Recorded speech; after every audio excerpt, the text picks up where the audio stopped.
రాష్ట్రానికి న్యాయం జరుగుతుంది. మీరు సిద్ధంగా ఉండాల్సిన అవసరం ఉంది. జూన్ 4వ తారీఖున ఎన్నికల ఫలితాలు వస్తాయి. ఆ రోజే ప్రకటిస్తా, కూటమి ప్రకటిస్తాం. అమరావతి మన రాజధాని, తిరుగులేదు. విశాఖపట్నం ఆర్థిక రాజధాని, కర్నూలు ఒక అభివృద్ధి చెందిన నగరం. 3 సిటీలు కూడా అభివృద్ధి చేసే బాధ్యత నాది, నాది, మాది, మాది అని మరొకసారి మీ అందరికీ హామీ ఇస్తున్నా. తమ్ముళ్ళు నేను అడుగుతున్నా, బాధుడే బాధుడు అన్నాడా లేదా ఈ ముఖ్యమంత్రి? ఇక్కడ కొంతమంది మందుబాబులు ఉన్నారు. మా తమ్ముడు రెడీగా పెట్టుకొని వచ్చాడు, నా కథ చెప్పండి సార్ అని. ఇంకొక ఆయన కూడా తెచ్చాడు.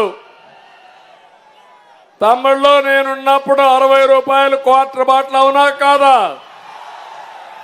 అప్పుడు నాణ్యమైన మద్యం అవునా కాదా?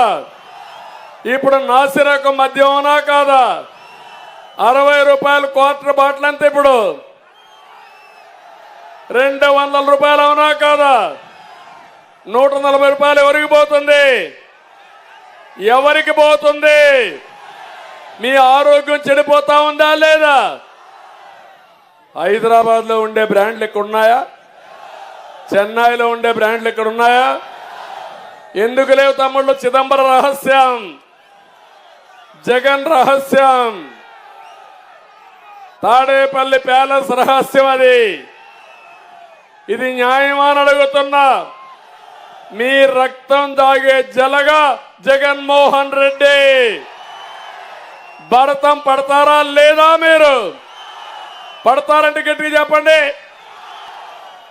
తమ్ముళ్ళు ఏది వదిలిపెట్టాడు మిమ్మల్ని? ఇసుక